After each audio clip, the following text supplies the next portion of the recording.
Ok, buenas noches.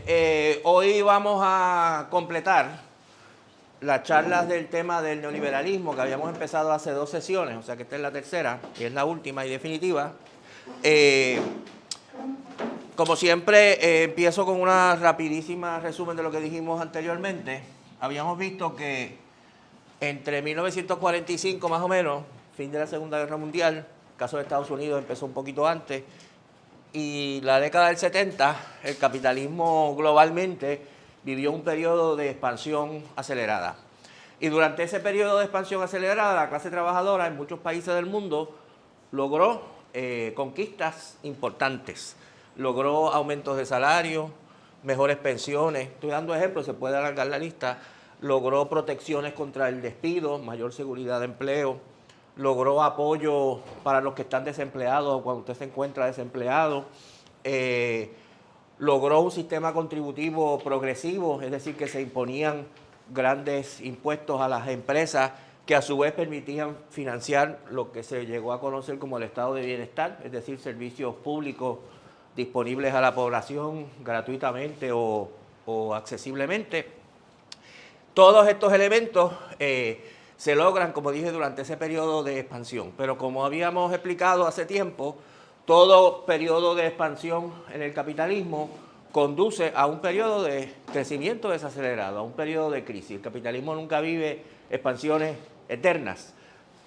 Conducen sus contradicciones, que no voy a explicar de nuevo hoy porque sería demasiado extenso, conducen a un periodo de crecimiento desacelerado. Y esos periodos de crecimiento desacelerado, se empieza en la década del 70, se caracterizan por una ofensiva de la clase capitalista en contra de las conquistas de la clase obrera logradas en el periodo anterior, con el objetivo único y central de aumentar las ganancias de los capitalistas. Y por lo tanto, se desata esa ofensiva del capital en contra del trabajo.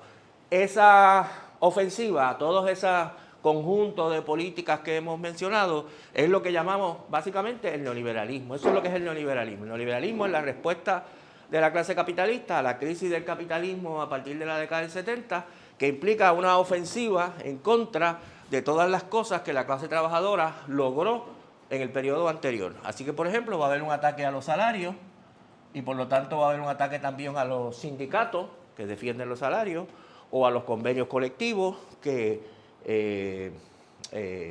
certifican, vamos a decir, ciertas conquistas. Va a haber un ataque a los sistemas de pensiones, que los capitalistas ya no quieren seguir contribuyendo a esos sistemas de pensiones. Va a haber un intento de facilitar el despido, crear mayor inseguridad de empleo para los trabajadores. Va a haber un intento de reducir las ayudas o apoyos a las personas que están desempleadas. Va a haber una política de reducción de contribuciones y de impuestos a las grandes empresas para aumentar sus ganancias. Y va a haber un intento por ir reduciendo y limitando el estado de bienestar. Usted reduce impuestos a las grandes empresas y usted también cierra hospitales públicos o despide empleados públicos, etcétera. La política que está siguiendo Trump en este momento con el proyecto de presupuesto que se acaba de aprobar, el Big Beautiful Bill, como él lo llama, pues es un ejemplo perfecto de eso, ¿verdad? Bajarle contribución a las grandes empresas, despedir empleados públicos, seguir destruyendo el estado de lo que pueda quedar del estado de bienestar, etcétera. Si ustedes examinan todas estas medidas y otras que se podrían poner aquí, que las pusimos en sesiones anteriores, pues como dije, son muy diversas, atacan por distintos lugares, pero todas tienen el mismo objetivo de aumentar la ganancia de las grandes empresas, sea porque pagan salarios más bajos, porque hacen menos contribuciones a las pensiones, porque pueden despedir a los trabajadores más fácilmente y por lo tanto los trabajadores se resignan a tener que hacer concesiones a los capitalistas, porque la condición de los desempleados empeora y también uno, para no caer en el desempleo, hace concesiones a los patronos, porque se reducen las contribuciones a las grandes empresas, etcétera. Bueno, así que entonces esto es lo que más o menos hemos dicho que es el neoliberalismo. Ahora, el neoliberalismo implica no solo estas políticas a nivel económico, vamos a llamarlo así, sino que también implican toda una serie de acciones del Estado, del gobierno, ¿verdad?, que hemos mencionado. Por ejemplo, sabemos que estas cosas van a generar resistencia y por lo tanto los gobiernos se preparan para romper esa resistencia. A la misma vez que reducen el gasto público social, aumentan el gasto en policía o en el ejército o en otras cosas que van a ser necesarias para aplacar o destruir o desarticular o tratar de hacerlo de la resistencia que esto va a generar. Eso lo discutimos también la vez pasada, no lo voy a repetir. Pero además de la lucha, vamos a decir a nivel económico estrictamente hablando, y las acciones políticas, el neoliberalismo también implica una ofensiva ideológica, una ofensiva en el terreno de las ideas, ¿verdad? Hay que convencer a la gente o tratar de convencer a la gente de que estas políticas neoliberales tienen sentido, que son lógicas, que son justas, que son necesarias, que son malas pero inevitables, ¿verdad? De alguna manera lograr que la gente acepte y se resigne a estas políticas. Y de eso es lo que vamos a hablar hoy, ¿verdad? Porque entonces, viviendo en el neoliberalismo, estamos constantemente expuestos a toda una cantidad tremenda de ideas y de propuestas y de concepciones y de tesis y de argumentos para justificar esas políticas neoliberales. Y todo ese conjunto de argumentos se compone, a veces son cosas que son ciertas, pero se saca de esa verdad una conclusión que no procede. Hay cosas que son medias verdades, en parte son ciertas y en parte no son ciertas. Hay cosas que son totalmente falsas, ¿verdad? Y muchas veces un argumento incluye las tres cosas. Incluye cosas que son ciertas, de las cuales se sacan conclusiones falsas, incluso medias verdades, de las cuales se enfatiza lo que no es correcto, y cosas que son totalmente falsas. Así que a veces es un poco difícil, ¿verdad?, uno contestar a todos estos argumentos porque está bregando con una mezcla no necesariamente coherente de argumentos para defender las políticas neoliberales. Y quizás el elemento de mayor fuerza que tienen estas políticas, estas ideas, a pesar de su incoherencia, es de que en alguna medida, casi todas ellas, corresponden a alguna apariencia o algún aspecto de lo que uno puede observar de la sociedad capitalista, ¿verdad? Apelan un poco al sentido común generalizado. Ahorita veremos, ¿verdad?, algunos ejemplos. Así que lo que voy a hacer hoy es un poco distinto a lo que hemos hecho en las presentaciones anteriores. En las presentaciones anteriores yo siempre desarrollo un argumento, espero yo, coherente, ¿verdad?, bastante largo, de una tesis completa. Hoy voy a ir uno por uno con algunas de las ideas que ustedes van a escuchar por ahí, que escuchan por ahí constantemente en defensa de las políticas neoliberales, y muy rápidamente viendo, ¿verdad?, por qué nosotros no debemos aceptarla y cómo quizás podemos responder a algunas de ellas. Evidentemente, como tengo poco tiempo y tengo un reloj ahí que me está dictando que sea breve, pues solo puedo abundar muy poco en cada una de ellas, y ustedes pueden entonces en la sección de preguntas preguntar más o podemos entrar más.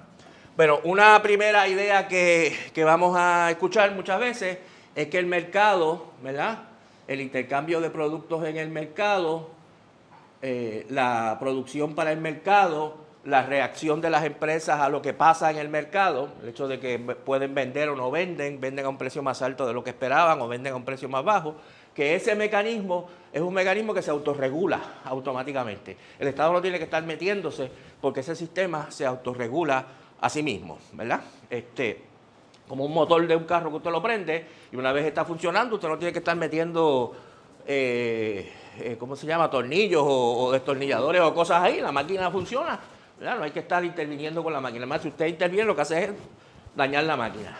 Ese es un ejemplo de una media verdad, porque es cierto, el capitalismo se autorregula. El problema está en que el capitalismo, como hemos visto, uno de los mecanismos fundamentales a través de los que se autorregula es las crisis recurrentes. Cada tantos años, el capitalismo, 8 o 9 años, el capitalismo entra en una crisis muy grave y de pronto aumenta el desempleo, y de pronto aumenta la pobreza, y de pronto aumenta la inseguridad, y de pronto millones de personas pierden sus ahorros, y pierden sus pensiones, y pierden sus casas, como pasó en el 2008. Así es que se regula el sistema, claro que se regula. Y una vez tú has causado toda esa miseria, y toda esa pobreza, y toda inseguridad, el sistema entra en un nuevo periodo de expansión. Pero el costo social de su autorregulación es terrible, ¿verdad? Y si lo vemos más a largo plazo, ¿verdad? El capitalismo entró en una crisis muy grave en la década del 30 y se autorreguló, generó el fascismo aplastó a la clase obrera, mató 30 millones de personas y el capitalismo salió de su crisis, ¿verdad? Se autorreguló en cierta medida, ¿verdad? Pero el costo de la autorregulación del capitalismo es algo terrible que nosotros no tenemos que pagar ni debemos pagar. Hoy en día el sistema se autorregula, pero es incapaz de en su autorregulación reconocer que hay una crisis climática y que tenemos que tomar acción para detener la crisis climática. Hablaremos de eso cuando hablemos de marxismo y ecología o las próximas sesiones. Y nos lleva al desastre. El capitalismo se autorregula, pero nos lleva al desastre igual. Así que entonces, el planteamiento de que el mercado se autorregula, cierto, se autorregula, pero el costo de su autorregulación es algo cada vez más grave y es algo que la humanidad no se puede dar el lujo de pagar. Incluso ya casi el precio de aguantar esto es que el capitalismo acabe, ¿verdad?, con la vida o con buena parte de la vida. Así que entonces, el planteamiento de que el mercado se autorregula lo saco de aquí o lo dejo ahí puesto. Porque mejor lo dejo por si acaso que hay una pregunta sobre esto después. Bueno, segunda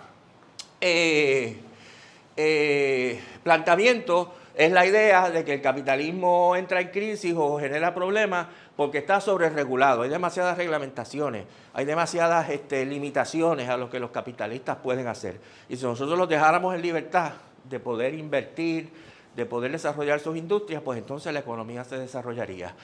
Una de las respuestas que uno puede dar a esto es que esas reglamentaciones que existen no surgieron de la nada, no surgieron porque alguien decidiera, ay, que bueno, vamos a reglamentar el capitalismo. Surgió porque, por ejemplo, la industria de la leche adulteraba la leche, ¿verdad?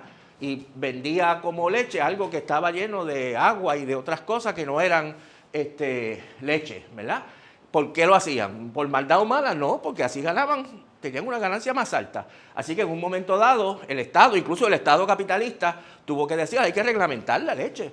Usted tiene que, ¿verdad?, producir la leche en estas condiciones, ¿verdad?, y bajo estas bases. Y el producto que usted produce, nosotros lo vamos a reglamentar y lo vamos a examinar químicamente a ver qué es lo que usted está vendiendo ahí, ¿verdad? Y lo mismo con muchos otros productos, ¿verdad?, que eran inseguros, que eran engañosos, la forma que se vendían, etcétera, etcétera. Así que la reglamentación, otro ejemplo dramático, ¿verdad?, es la cuestión ambiental. Usted en una época echaba al río cualquier cosa, echaba al aire cualquier cosa, dejaba tirado en la tierra cualquier cosa, ¿verdad? No importa lo tóxico que fuera, no importa lo venenoso que fuera, no importa el impacto que tuviera. Y eso continuó siendo así hasta que vino alguien y lo reglamentó. Y dijo, no, usted no puede echar eso al aire, no, usted no puede echar eso a la tierra, no, usted no puede echar eso al río, ¿verdad? Y antes de disponer de esos materiales, usted tiene que pasar por este proceso. Es decir, el capitalismo genera todo tipo de destrucción y la reglamentación que se ha creado ha sido para tratar de mitigar o de contener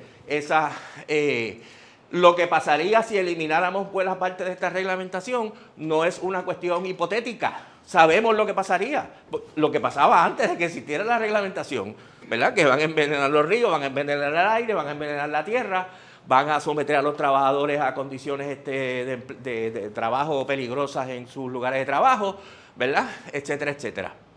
Así que entonces, de igual manera ocurre, parte de la política de regulación es la política de licenciar, ¿verdad?, o de colegiar distintas destrezas y distintos oficios, ¿verdad? Y la gente dice, eso es una limitación al mercado, porque si yo quiero ser plomero, yo debo tener derecho a ser plomero y se acabó, ¿verdad? El problema es que eso da paso a que mucha gente que no es plomero y no sabe nada de plomería se venda como plomero y le haga un buen trabajo en su casa, y eso incluso a los capitalistas no les gusta, ¿verdad? Así que entonces en un momento dado se establece, no, para usted ser plomero, usted tiene que coger unos cursos, tiene que tener una certificación, tiene que tener una licencia, ¿verdad?, para garantizar mínimamente que quien está haciendo un empleo haga, ¿verdad?, el trabajo que pueda hacer el trabajo que supuestamente se supone que haga.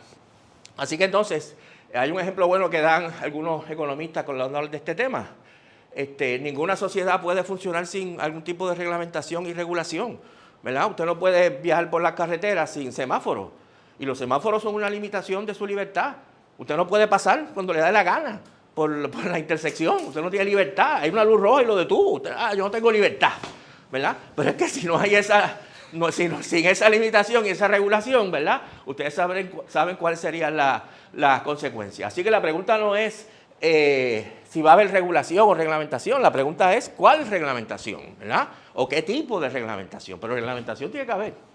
Bueno, el trickle down, eso se traduce en español a veces como la teoría del goteo. La teoría del goteo lo que dice es que en una economía capitalista el desarrollo económico se basa en la inversión que hacen los capitalistas, que son los que cogen su capital y abren una fábrica, crean empleo y todo lo demás. Y al crear empleo generan demanda, y al generar demanda generan mayor inversión, que genera mayor empleo, que genera mayor demanda, y todo anda por el, ¿verdad? Por el buen camino. ¿Te ibas a decir algo? Eso no también tiene de nombre Reaganomics, algo así. Bueno, Reaganomics en parte porque Reagan, ¿verdad?, asumió esta teoría, pero muchos otros la han asumido posteriormente, ¿verdad? El trickle down, el goteo. Y por lo tanto, según esta teoría, lo que tenemos que hacer es asegurarnos que los capitalistas aumenten sus ganancias, entonces ellos van a invertir, entonces va a haber empleo, entonces va a haber demanda, entonces va a haber más empleo y todo marcha bien. Lo que hay que hacer es asegurarle a los capitalistas su ganancia. Por ejemplo, les reducimos las contribuciones, aumentan sus ganancias, ellos invierten y la economía revive, ¿verdad? Por eso es que lo llaman trickle down, porque la idea es aseguremos que los ricos tienen su riqueza y eso va a gotear para abajo, ¿verdad? Eso, todos nos vamos a beneficiar si los ricos van bien. Un problema evidente con esta teoría es que usted puede, por ejemplo, reducir los impuestos a los grandes capitalistas, pero no hay absolutamente ninguna garantía de que los capitalistas van a coger ese dinero y lo van a invertir en la producción. Igual lo invierten comprando casas en Miami, ¿verdad? Igual lo invierten en Wall Street, ¿verdad? Especulando. Igual lo invierten comprando las acciones de su propia compañía para subir el valor de las acciones de su propia compañía y no crean absolutamente ningún empleo, ¿verdad? Así que no hay ninguna garantía que usted le reduzca los impuestos a la clase capitalista y que eso se traduzca en una mayor inversión productiva. Además, incluso si hay inversión productiva, eso se traduce muchas veces en cada vez menos empleo, porque sabemos que el capitalismo se caracteriza por invertir cada vez más en capital constante, en maquinaria, en tecnología, que en trabajo vivo, ¿verdad? El capitalista puede utilizar estas ganancias para una inversión que genere una cantidad muy pequeña de empleo. Incluso si genera empleo, no hay ninguna garantía de que los trabajadores y trabajadoras reciban beneficios de esa, ¿verdad? Que quizás reciben el beneficio de que tienen un empleo, pero que van a hacer buenos salarios o van a tener buenas pensiones o todas las otras cosas que yo dije, tampoco está garantizado. Así que entonces el trickle down también es una teoría bastante falsa y bastante transparente en términos de decir que nosotros lo que tenemos que hacer es que los ricos estén bien y entonces nosotros estaremos bien, ¿verdad? Muy conveniente esta teoría para los ricos. Bueno, la teoría de que el capitalismo garantiza libertad, la asociación de la libertad con el capitalismo, que está muy de moda, ¿verdad? El capitalismo nos garantiza todo, que en parte tiene que ver con todas estas que vienen aquí, ahora están bastante relacionadas, así que quizás las voy a coger más o menos a la misma vez. El capitalismo permite que todo el mundo emprenda, que todo el mundo tenga su empresa, que todo el mundo pueda tratar de avanzar económicamente, etcétera. No hay que pensar mucho, ¿verdad?, para darse cuenta uno de que eso es completamente falso, ¿verdad?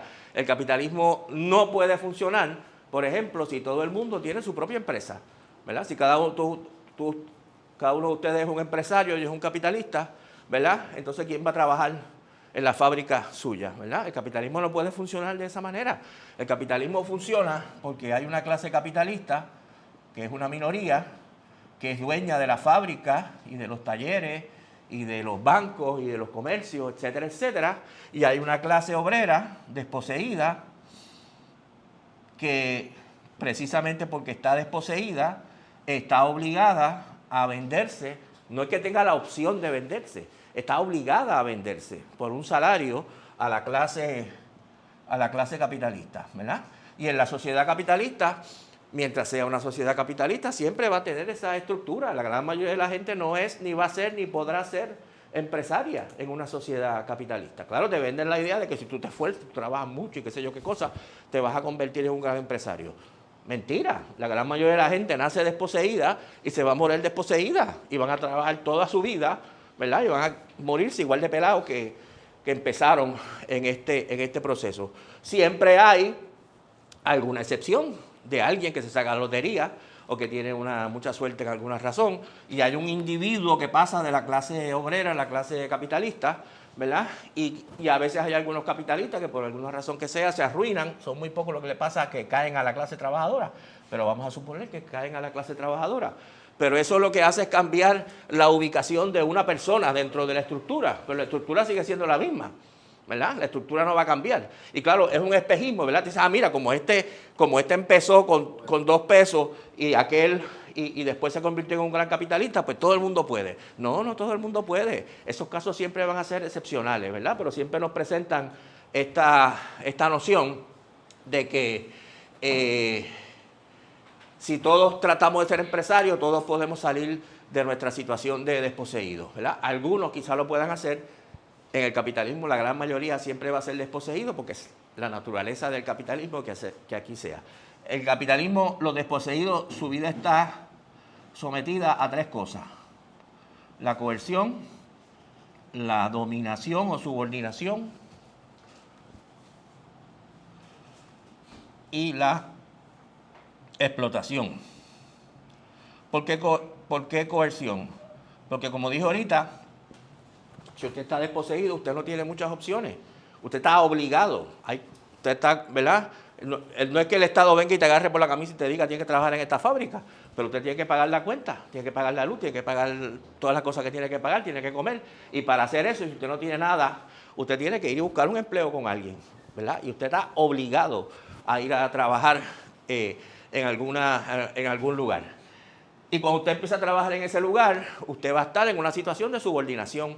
El trabajador consigue un empleo en una empresa y no es que ahora él entonces participa en la organización de la empresa o que participa en la organización del trabajo en esa empresa, ¿verdad? Usted consigue un trabajo en un Burger King, usted no llega allí a mandar, usted llega allí como subordinado, a hacer lo que le diga su jefe y al ritmo que su jefe trate de que usted trabaje, ¿verdad? Y con las tareas asignadas por su jefe, ¿verdad? O sea, que usted está en una situación de subordinación, no es una situación de libertad, la que está el trabajador en la sociedad capitalista. Y como hemos explicado desde el principio, es una situación de explotación, en que parte del trabajo que usted realiza, usted no lo va a recibir, ¿verdad? El producto de ese trabajo lo recibe el capitalista, se convierte en la ganancia del capitalismo. Así que lejos de ser una sociedad que para la gran mayoría represente libertad, el capitalismo lo que representa para la gran mayoría es estas cosas, ¿verdad?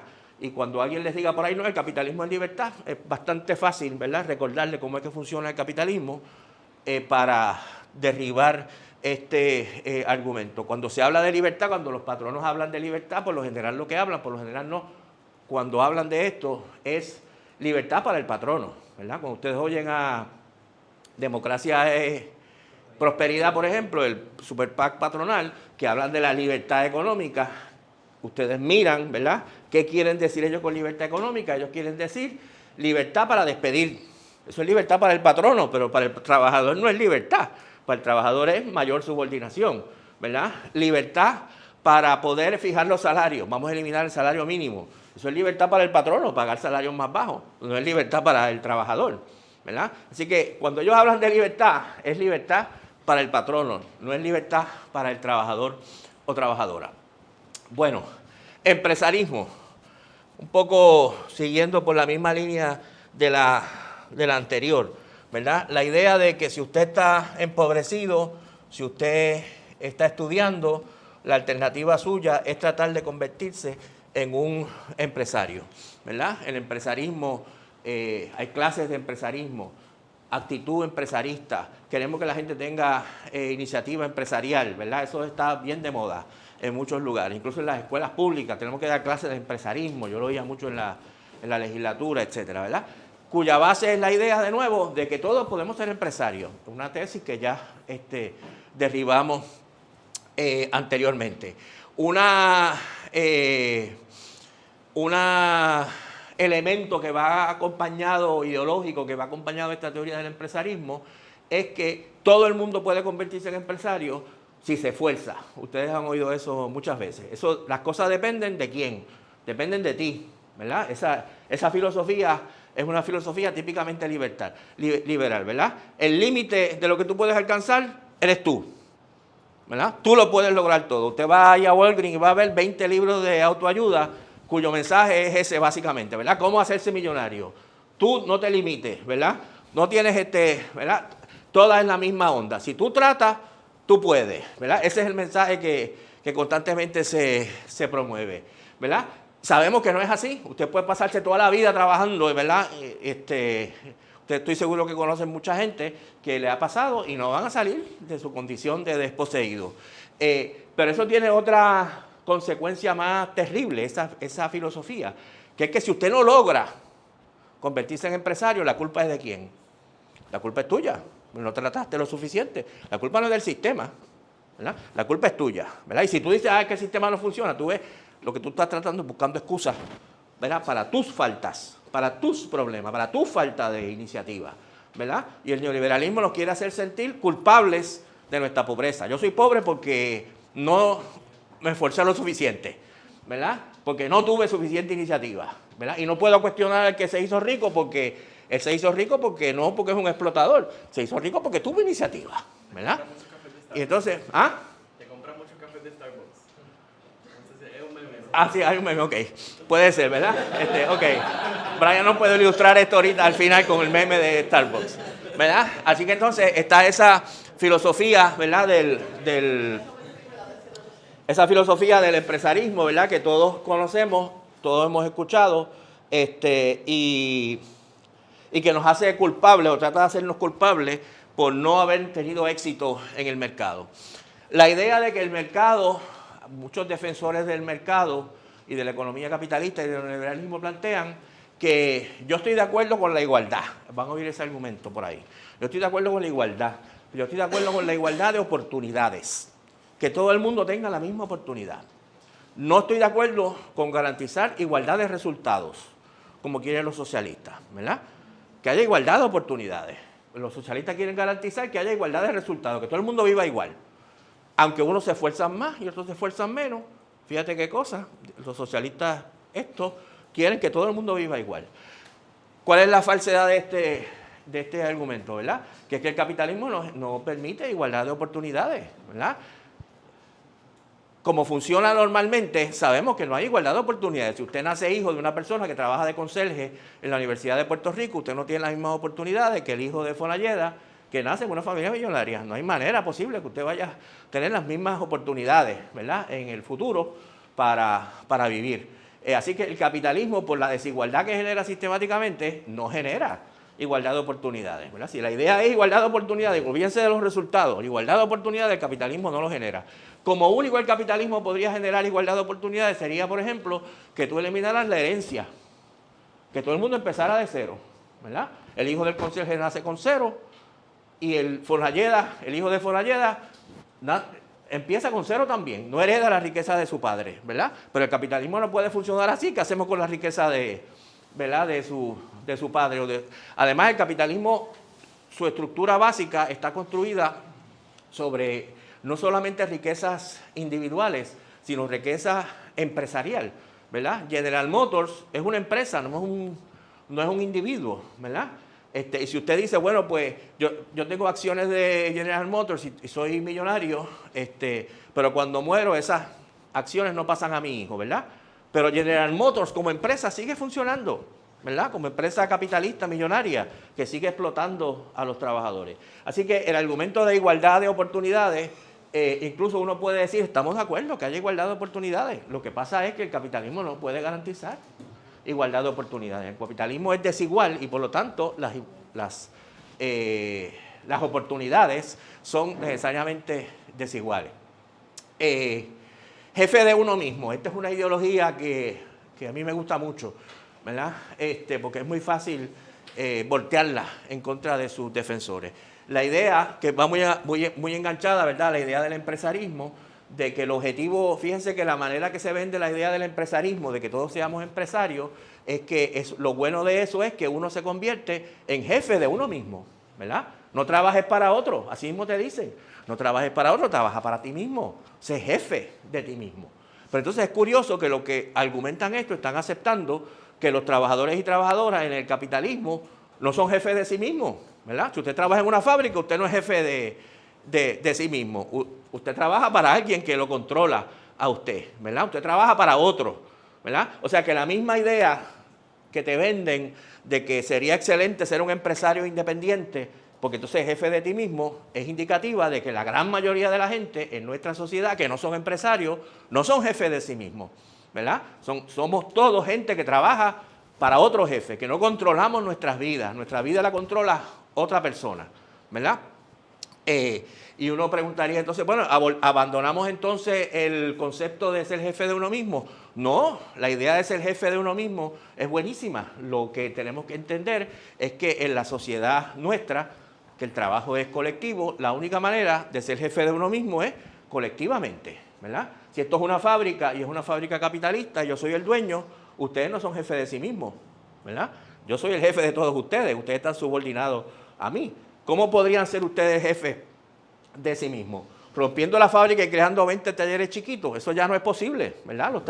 Los automóviles o lo que sea se producen colectivamente, pero hay una manera de que ustedes sean jefes de ustedes mismos, que es que me eliminen a mí y sean ustedes los dueños colectivos de la fábrica. Ustedes ahora son dueños de la fábrica y ustedes son jefes de sí mismos, pero colectivamente, ¿verdad? Así que nosotros no rechazamos la idea de ser jefe de uno mismo. Nosotros lo que planteamos es que precisamente en el capitalismo la gran mayoría no puede ser jefe de sí mismo. La única manera de que la gente sea jefe de sí misma es que la gente sea dueña colectiva de las fuentes de riqueza y entonces decida colectivamente qué quieren hacer con esa propiedad que ahora es suya, ¿verdad?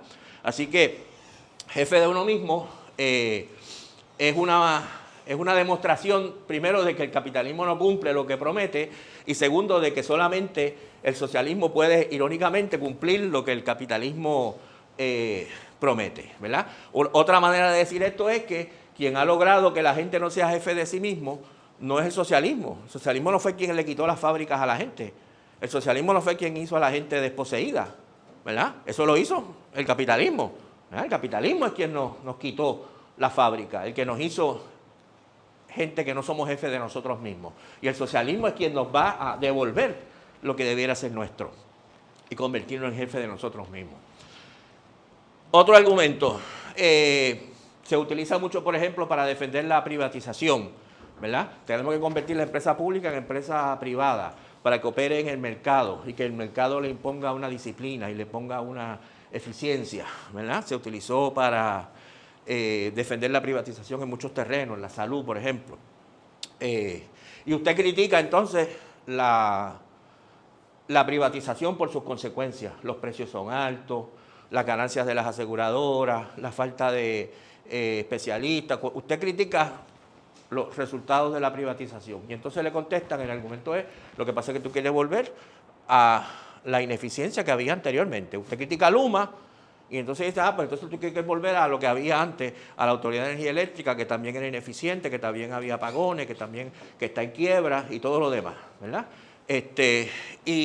O usted plantea criticar el sistema de salud privatizado y dice, tú quieres volver al sistema privatizado que había hasta la década del 90, que los hospitales públicos eran un desastre, que había un montón de faltas, de carencias, etcétera, etcétera. Y todo el argumento se basa en que hay dos opciones, o el mercado y la privatización, o la mala administración pública, o la administración pública burocrática y corrupta. Hay dos opciones, hay que escoger, o la mala administración pública o el mercado, no hay otra opción.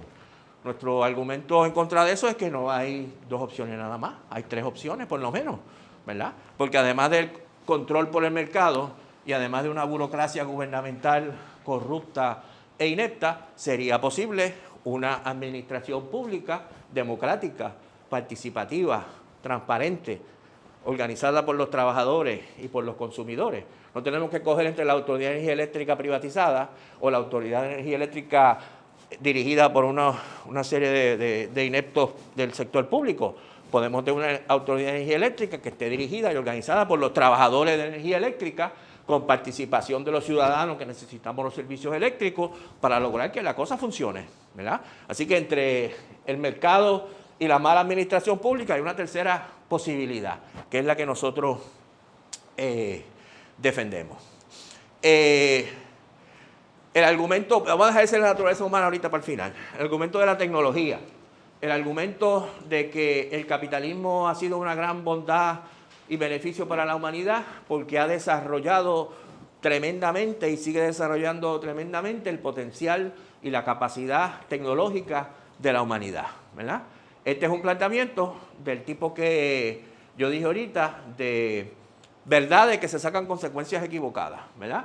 Porque el marxismo plantea y reconoce eso, ¿verdad? Si ustedes leen la primera parte del manifiesto comunista, buena parte de él es una alabanza al capitalismo, cómo el capitalismo ha desarrollado la industria, cómo el capitalismo ha desarrollado la tecnología, cómo el capitalismo ha desarrollado la ciencia, cómo el capitalismo ha implicado un avance tecnológico para la humanidad mucho mayor que todas las sociedades anteriores. Así que los marxistas no reconocemos que el capitalismo genera un gran desarrollo tecnológico y la teoría marxista, como vimos al principio, explica por qué eso es así, ¿verdad? Porque la competencia entre los capitalistas los obliga precisamente a un desarrollo tecnológico cada vez más grande. Nosotros no negamos eso. Lo que nosotros planteamos es que en el capitalismo el desarrollo tecnológico tiene consecuencias que son contradictorias, ¿verdad? Por ejemplo, para el trabajador o trabajadora, el desarrollo tecnológico muchas veces, lejos de ser un progreso, es una regresión, ¿verdad? Porque el capitalista es el dueño de la tecnología y muchas veces la tecnología puede ser una amenaza para el trabajador. Yo traigo una nueva tecnología y eso puede que lo deje usted sin empleo.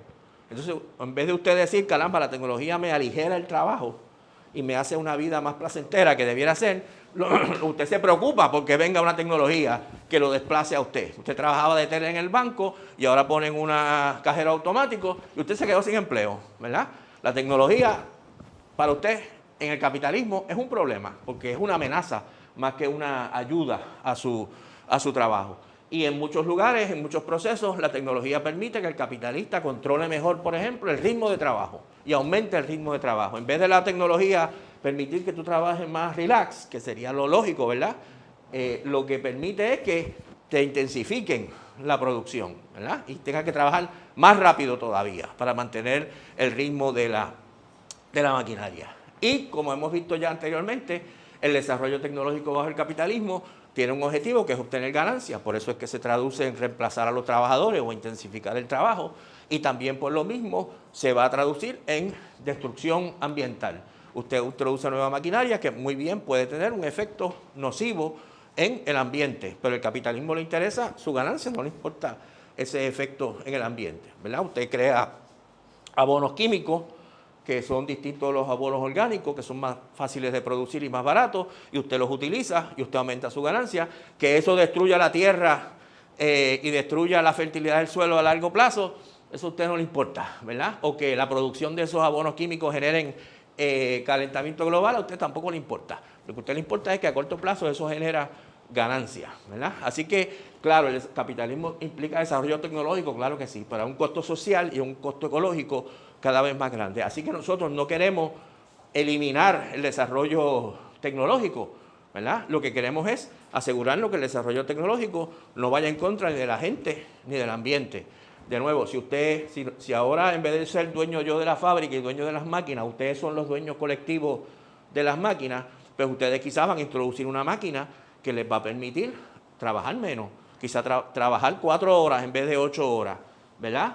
Y entonces ustedes son dueños de la máquina y ustedes usan la máquina para mejorar su nivel de vida, ¿verdad? O su calidad de vida. No soy yo el que la uso para explotarnos más a ustedes, ¿verdad? Así que entonces, capitalismo claro que sí que genera tecnología, pero muchas veces no la pone ni al servicio de la gente y mucho menos del ambiente. ¿Ibas a decir algo? Sí, que para mí la inteligencia artificial es ambas cosas que ustedes están diciendo, ¿verdad?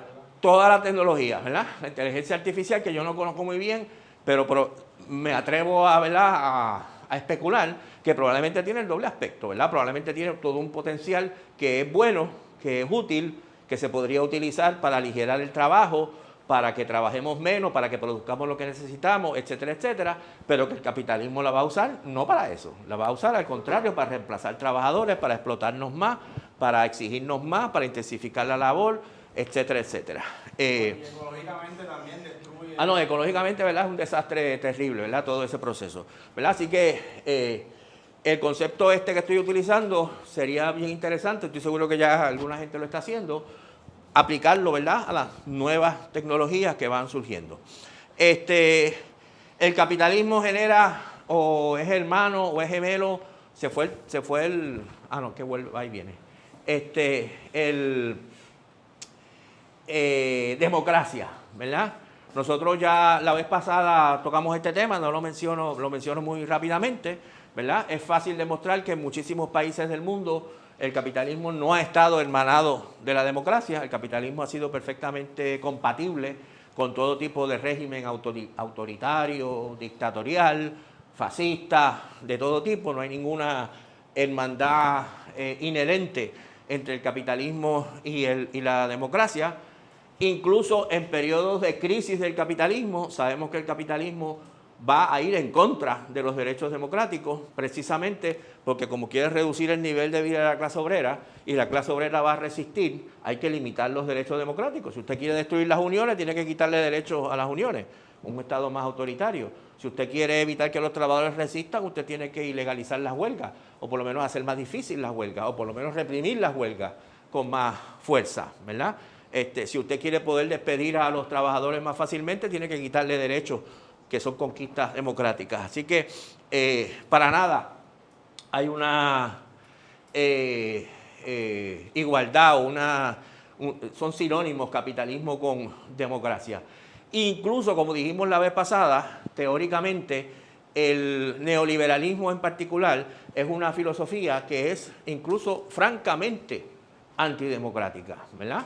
Hayek y otros autores plantean, la democracia plantea un problema. ¿Por qué razón? Porque el mercado funciona castigando a los ineficientes, castigando a los que no responden a las señales del mercado adecuadamente. Y la forma de castigar es empobrecer, dejarlo a ustedes desempleados, dejar su empresa en la calle, etcétera. ¿Y qué ocurre? Si es un régimen democrático, esos que son disciplinados por el mercado van a protestar, ¿verdad? Los que se quedaron desempleados van a estar descontentos. Los que sus salarios bajaron van a estar descontentos. Y por lo tanto le van a exigir a los políticos por los que ellos votan que aprueben medidas que protejan, por ejemplo, a los desempleados. Y los políticos electos democráticamente van a ceder a esa presión de la gente porque quieren seguir en sus puestos electivos, ¿verdad? Y por lo tanto la democracia conduce a que el Estado esté constantemente interviniendo en el mercado, porque la gente lo pide y los gobernantes lo conceden. Y como el Estado se pasa interviniendo en el Estado, pues desarticula el funcionamiento normal del mercado, lo deforma y por lo tanto tenemos crisis económica, ¿verdad? Tenemos claro. Por ejemplo, la crisis del 2008, que ustedes nos recordarán, la explicación de los neoliberales era que mucha gente pobre no podía comprar casa, ¿verdad? No podían sacar una hipoteca en el banco porque no podían comprar casa. Por lo tanto, el Estado, para ayudar a los pobres, crea unos programas que le permiten a estas personas empobrecidas comprar casa. Todas estas personas empobrecidas compran casas con hipotecas que en algún momento no van a poder pagar. Cuando no las pueden pagar, se descalabra todo el sistema financiero. Así que el descalabro del sistema financiero no vino de las crisis, de las contradicciones del capitalismo, vino de que el Estado se metió y para ayudar a los pobres desarticuló todo, ¿verdad? Así que entonces la conclusión de los neoliberales es que la democracia para ellos es un problema. Por eso ellos quisieran que la mayoría de las decisiones económicas no las tomen organismos democráticos, no las tome o ni siquiera mínimamente democráticos, no los tome la legislatura, por ejemplo, sino que las tome el Banco Central, o que las tome una junta de control, o que las tome alguien que no está sujeto a control de ningún tipo, ¿verdad? Y por lo tanto no le preocupa, ¿verdad? A los 7 zares de la Junta de Control Fiscal hacen cualquier barbaridad en contra de nosotros y no les preocupa su reelección porque nosotros no los elegimos y no los podemos sacar. Ahí están ahí para siempre, hasta que se desaparezca la Junta de Control Fiscal. Y a los neoliberales eso les gusta, ¿verdad? Les gusta porque tienen un organismo ahí que se va a atrever a hacer cosas que quizás los funcionarios electos, incluso ¿verdad?, que están al servicio suyo, no están dispuestos a hacer. Por eso es que el cuco del neoliberalismo muchas veces es el populismo, ¿verdad? Ustedes van a oír muchas críticas en los programas de comentarios de que el problema en Puerto Rico, por ejemplo, del endeudamiento fue el populismo. El problema de la política puertorriqueña es el populismo.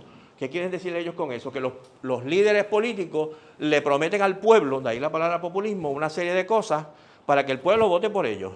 El problema es que esas promesas no se pueden cumplir económicamente, ¿verdad? Y ahí es que viene, según ellos, el problema, ¿verdad? Y la solución para el problema de ellos sería que esas decisiones no estén en manos, como dije, de los funcionarios electos, ¿verdad? O que los funcionarios electos no sean populistas, que aunque la gente está pidiendo un salario mínimo más alto, los funcionarios electos sean fuertes y no cedan a esas tentaciones populistas, ¿verdad? ¿Se entiende lo que estoy planteando? Así que ese cuco del populismo, ¿verdad? Es otro cuco que hay por ahí. Lo que están atacando cuando atacan el populismo realmente es la democracia, incluso la democracia limitada que nosotros tenemos. Lo que están diciendo es un problema que un líder político oiga al pueblo, ¿verdad? Y si el pueblo pide salarios más altos, entonces, y el líder político lo acepta, pues entonces es un populista, ¿verdad? Nuestro planteamiento es que nosotros defendemos la democracia y que a nosotros no nos parece malo ni equivocado que un gobernante electo por el pueblo escuche las exigencias del pueblo y que tome acciones que son beneficiosas para el pueblo, aunque no sean beneficiosas para la clase capitalista, porque nosotros pensamos que hay intereses ahí que son encontrados. Incluso dentro del capitalismo se pueden presentar muchos argumentos. Yo lo dije la vez pasada, cuando nosotros entramos a la legislatura en 2021, el salario mínimo en Puerto Rico era $7.25 la hora. Y había un planteamiento muy amplio en Estados Unidos y en Puerto Rico de que ese es un salario que era inaceptable, que no daba para vivir, que había que aumentar el salario mínimo. Y aumentamos el salario mínimo, ahora es $10.50. En cuestión de 5 años aumentó de $7.25 a $10.50. En el momento que se aprobó esa medida, todas las organizaciones empresariales insistieron que ese aumento era un gesto populista de nosotros para ganarnos el apoyo del pueblo y que iba a traer un efecto económico catastrófico. Iban a desaparecer miles de empresas. La economía de Puerto Rico iba a entrar en crisis. Las empresas que estaban en Puerto Rico se iban a ir, ¿verdad? Era el apocalipsis económico lo que venía con el aumento del salario mínimo. No pasó absolutamente nada, ¿verdad? Lo que pasó, bueno, pasó algo, que mucha gente que antes ganaba $7.25, ahora ganan $10.50, ¿verdad? Pasó algo muy bueno. Entonces, dependencia. Este es otro argumento que ustedes van a escuchar mucho. Los programas de ayuda a los pobres y los programas de ayuda a los desempleados son un problema porque fomentan la dependencia y permiten que mucha gente viva sin trabajar, ¿verdad? Y nosotros, el argumento es que nosotros los que nos pasamos trabajando y vivimos, ¿verdad?, sudando la gota gorda, tenemos que mantener a este montón de vagos que viven sin trabajar, ¿verdad? El problema con ese argumento, como yo decía cuando era candidato a la gobernación, es que supone que ahí existen un montón de empleos que nadie los coge, ¿verdad?, porque tienen ayuda. Si ese fuera el caso, la solución es facilísima. Mañana eliminamos todas las ayudas. Mañana eliminamos todas las ayudas. El pan, todo se acaba, nada, cero. Usted está desempleado, no le damos nada. Y toda la gente va a irse a trabajar. El problema es que usted sabe muy bien que esos empleos no existen, ¿verdad? Y usted se da cuenta de que el problema no es la dependencia, el problema es el desempleo, ¿verdad? Y el problema es el desempleo. En Puerto Rico es grave, en otros lugares es menos grave, en algunos sitios es más grave que en Puerto Rico, hay muchas variaciones, pero la realidad es que el capitalismo no puede funcionar sin desempleo, ¿verdad? Como yo les he dicho otras veces, el mayor elemento para usted disciplinar al trabajador, si aquí somos una fábrica y ustedes son mis trabajadores, el mayor elemento que yo tengo para poder disciplinarlos a ustedes, obligarlos a trabajar al ritmo que yo quiero, obligarlos a trabajar las horas que yo quiero, obligarlos a seguir mis instrucciones, es la amenaza del despido, ¿verdad? Que si usted no hace lo que yo digo, usted va para la calle, ¿verdad? Y esa amenaza funciona siempre y cuando haya gente en la calle desempleada que lo pueda sustituir a usted, porque es la única manera que hace que sea creíble esa amenaza, ¿verdad? Si no hay nadie desempleado, si no existe el desempleo, yo le digo a Brian, estás despedido, vas a decir, no me puedes despedir, ¿con quién me vas a reemplazar? ¿Con quién me vas a reemplazar? Déjate de bravuconería, tú me necesitas, ¿verdad? Y si es la realidad, ¿verdad? Yo ni lo voy a despedir, porque yo voy a decir, Brian es un obrero diestro, que yo lo necesito en la fábrica, y si lo voto, ¿qué me voy a hacer? ¿Cuántas semanas voy a necesitar para conseguir una persona que lo sustituya? ¿Verdad?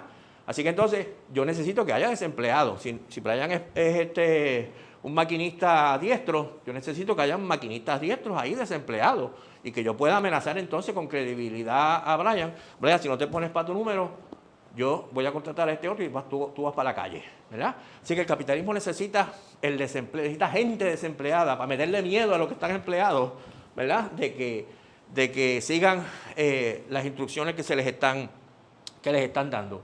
Si usted elimina las ayudas, usted no va a eliminar la pobreza, ¿verdad? Ni el desempleo. Usted lo que va a hacer es más desesperada la situación de los desempleados y más difícil la situación de los que están empleados, ¿verdad? Porque van a estar más bajo amenaza de una situación de desempleo que es terrible. ¿Quiere eso decir que a nosotros nos parece súper chévere y súper magnífico que haya gente que no encuentra empleo y entonces viva de una ayuda del gobierno? No, eso no es lo ideal, ¿verdad? Lo ideal es garantizar a todo el mundo un empleo. ¿Usted quiere acabar con el desempleo? Garantizar a todo el mundo un empleo. No le quite las ayudas, dele un empleo y dele un empleo bien, ¿verdad? Una de las cosas que se dice, por ejemplo, es si usted está recibiendo cheque del gobierno, tiene entonces que trabajar, ¿verdad? Para poder recibir el cheque, ¿verdad? Que por lo general va a ser trabajar quizás hasta incluso a menos del salario mínimo, ¿verdad? Nuestra respuesta a eso, no. ¿Usted quiere que la gente que está recibiendo un cheque trabaje? Perfecto, dele un trabajo a 10.50 la hora por lo menos, en algún sitio. ¿Por qué le condiciona la ayuda, ¿verdad?, a que vayan a trabajar? Dele un trabajo, si el objetivo es que trabajen, dele un empleo. Ahora, si el sistema no puede darle empleo a todo el mundo, que es el caso del capitalismo, pues entonces nosotros estamos a favor de que usted le dé una ayuda al desempleado, ¿verdad? Y claro, este argumento en contra de la dependencia es un argumento que se utiliza, tiene también la función de dividir a la clase trabajadora, ¿verdad? Porque quieren poner a los que están empleados a pelear con los que están desempleados, ¿verdad? Ustedes trabajan, ustedes sudan la gota gorda, ustedes van todos los días a trabajar y aquí está ese chorro de vagos que vive del cheque, que vive del cuento, y ese es el problema, ¿verdad? Los vagos que viven del cuento. El problema no soy yo el capitalista que los explota a ustedes, el problema son los otros que están peor que ustedes, ¿verdad? Entonces los ponen a ustedes a pelear con los que están más abajo de ustedes, en vez de ustedes pelear con los que están arriba, a pelear con los que están más abajo, ¿verdad? Este argumento es bueno pensarlo, discutirlo, porque es un argumento que desafortunadamente es muy común en el independentismo puertorriqueño, ¿verdad? El movimiento independentista puertorriqueño es muy susceptible a ese argumento, ¿verdad? De que el problema con Puerto Rico son los fondos federales. El problema con Puerto Rico es las ayudas que le dan a los pobres. La gente vota por el PNP porque le dan ayuda, ¿verdad? Etcétera. Y eso se traduce fácilmente en un planteamiento de que las ayudas son un problema. Además de que el que está desempleado y recibe una ayuda y oye ese argumento que va a decir, contra los independentistas tienen razón, me debieran quitar el cheque, porque esto lo que genera es dependencia. Lo que van a decir los independentistas que se vayan para algún lugar, porque, ¿verdad?, yo estoy desempleado y me dan un cheque, entonces esta gente me viene a quitar el cheque también, ¿sabes? Hello. Bueno, los impuestos. Este es otro argumento muy que ustedes van a acusar mucho. El problema con la economía, una de las cosas terribles es los altos impuestos, ¿verdad? El problema con este argumento es que habla de los impuestos de manera global, como si todos los impuestos fueran iguales, ¿verdad? Porque todo el mundo, y este es uno de los argumentos que apelan al sentido común, todo el mundo está a favor de que se reduzcan los impuestos. ¿Quién quiere que le aumenten los impuestos aquí? ¿Verdad? Nadie.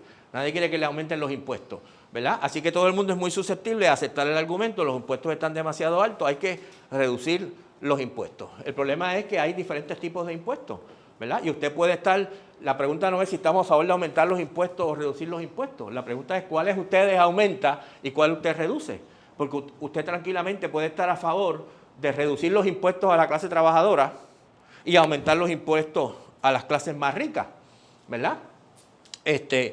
Y garantizar con esos impuestos que se recogen de las clases más ricas servicios que sirvan a toda la población, incluyendo la clase trabajadora, ¿verdad? Así que no podemos aceptar el argumento en términos de aumentamos o reducimos los impuestos. No, algunos hay que aumentarlos y otros hay que reducirlos. En Puerto Rico, sin duda, hay que aumentar los impuestos a las grandes empresas, que pagan muy poco. Y sin duda hay que reducir los impuestos a la clase trabajadora, que paga mucho, ¿verdad? Empezando por el IVU, que usted paga cada vez que compra algo por ahí. Así que entonces no es subimos o bajamos los impuestos. La pregunta es cuáles subimos y cuáles bajamos. Muchas veces los neoliberales y los libertarios dicen que el impuesto es un robo. Usted tiene un ingreso y entonces viene el Estado y se lo quita. Un robo, ¿verdad? Porque es un robo a mano armada, a mano estatal, ¿verdad? Y esto de nuevo puede apelar mucho a usted, porque usted ve en su cheque ahí, me gané tanto y el Estado me quitó esto, ¿verdad? Me robaron 300 pesos cada quincena. El problema del valle es que hay diferentes tipos de impuestos, como dije, ¿verdad? Y cuando la clase capitalista explota a los trabajadores y tiene una ganancia que le quitó a los trabajadores, es que está el robo grande, si usted quiere, ¿verdad?, hablar de robo, ¿verdad?, una ganancia que le quitó a los trabajadores, y ahora viene el Estado y coge parte de esa ganancia que le quitaron a los trabajadores y la convierte en un impuesto, y con ese impuesto va a ser un hospital público que los trabajadores pueden recibir. Eso no es un robo, eso es una recuperación, ¿verdad?, por los trabajadores de lo que habían producido, que se había convertido en ganancia del capitalista, que se recuperó, se rescató, para convertirlo no en ganancia del capitalista, sino en un hospital que me sirve a mí, ¿verdad?, por ejemplo. Así que entonces, no todos los impuestos son un robo, ¿verdad?, y nada por el estilo. Una de las razones por las cuales el impuesto es algo tan fácil de combatir en la sociedad capitalista es que es una sustracción del valor que usted ha producido, el trabajador ha producido, que es visible, ¿verdad? Usted recibe un cheque cada quincena y ahí dice, usted se ganó $2,000, ¿verdad? Usted produjo $2,000, ganó $2,000 y le dedujimos $300 de impuestos, ¿verdad? Y usted lo ve, ¿verdad? Yo me gané 2,000 y el gobierno me sacó 300, ¿verdad? Es visible la sustracción, ¿verdad? El problema es que hay una sustracción que no se ve, que es el valor que usted creó y que el patrón no se quedó. Esa no aparece por ningún lado. Imagínate que usted recibiera un cheque que dijera, usted produjo el valor de $10,000 durante esta quincena y su salario son $2,000 y el gobierno se queda con $300. Si eso llegara, usted diría, caramba, el patrón no se quedó con $8,000 de lo que yo produje, qué barbaridad, ¿verdad?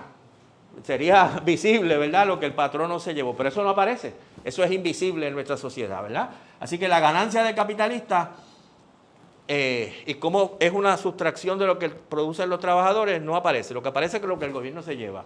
Por lo tanto, uno se indigna, muchos trabajadores se indignan por esos 300 que le sacó el gobierno, cuando realmente el problema más grande son la cantidad mucho más grande, ¿verdad?, que se quedó el capitalista, pero que esa no aparece anotada en su cheque. Bueno, un argumento, paso acá y después cogemos estos que nos quedan aquí. Un argumento que ustedes van a escuchar muchas veces es que para defender la privatización en Puerto Rico, la reducción de empleo público, es que Puerto Rico padece o padeció de gigantismo gubernamental. Esta idea de que el gobierno es demasiado grande, ¿verdad? Muchos problemas con este argumento. El primer argumento es, habría que preguntarle a quien lo plantea, ¿cuándo es que el tamaño del gobierno se convierte en gigante? ¿Verdad? ¿Cuál es el criterio para decir, ¿verdad?, que el gobierno es demasiado grande? Ahora, si usted coge el gobierno de Puerto Rico en particular, en específico, usted va a encontrar dos cosas. Cuando usted compara, hace como 2012, hace como 13 años más o menos, se hablaba mucho del gigantismo gubernamental, bueno, incluso antes, cuando empezó Fortuño en el 2009, que había gigantismo gubernamental. Usted podía hacer aquí varias cosas.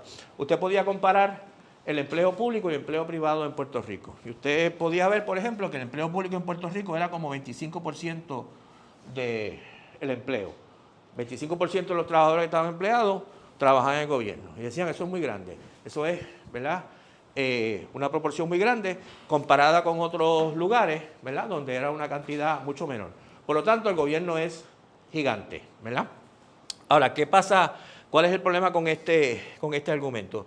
Si usted dice que 25% de los trabajadores empleados en Puerto Rico son empleados públicos, eso puede ser producto, este por ciento, ¿verdad?, la porción que corresponde a los empleados públicos, puede ser producto de que la cantidad de empleados públicos es muy grande, efectivamente, en esta economía comparada con otras, o puede ser producto de que la cantidad de empleados privados es muy pequeña, ¿verdad? Puede ser producto más que del gigantismo del gobierno, producto de que la economía privada es muy raquítica. ¿Se entiende lo que estoy diciendo, verdad? Así que entonces, uno, para poder decidir si el tamaño del empleo público comparado con el privado es grande o pequeño, comparado con otros lugares, habría que comparar más bien la cantidad de empleados públicos que hay en Puerto Rico con la población de Puerto Rico, ¿verdad? O el porciento que representan los empleados públicos de la población. Si usted hace ese cálculo, entonces encuentra algo muy distinto. Encuentra que la cantidad de empleados públicos que había en Puerto Rico era un porciento menor de la población que en muchos otros lugares, ¿verdad? O sea, el gobierno de Puerto Rico no era demasiado grande. Para la población de Puerto Rico, el gobierno de Puerto Rico no era demasiado grande, ¿verdad? Lo que era demasiado chiquito es el empleo público, el empleo privado, ¿verdad? Y por eso parecía que el empleo público es muy grande, ¿verdad? Pero el problema no era que el gobierno fuera muy chiquito, el problema es que la empresa privada era muy pequeña. Más que gigantismo gubernamental, era enanismo privado, ¿verdad? Lo que teníamos, con todo el respeto a los enanos. Así que entonces,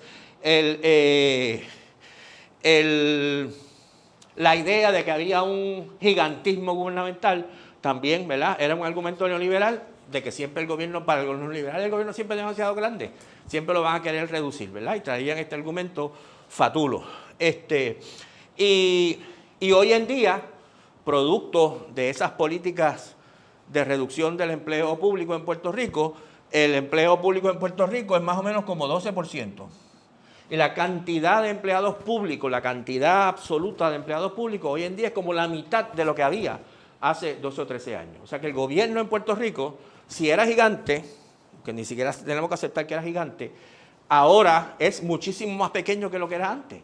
Así que este argumento del gigantismo gubernamental, ¿verdad?, es un argumento totalmente fatulo, que no se puede defender con los números. Cuando nosotros estuvimos en la legislatura, por ejemplo, nosotros nos reuníamos bastante a menudo con jefes de agencias de Departamento de la Familia, Recursos Naturales, lo que fuera, y uno de los planteamientos, una de las preguntas que nosotros hacíamos y que ellos nos contestaban, o a veces traían el planteamiento de ellos, era la reducción tremenda de funcionarios en todas estas agencias, muchas de las cuales ya casi no pueden funcionar, ¿verdad? Decían, nosotros teníamos antes 2.000 empleados y ahora tenemos 800 empleados, ¿verdad? La misma agencia.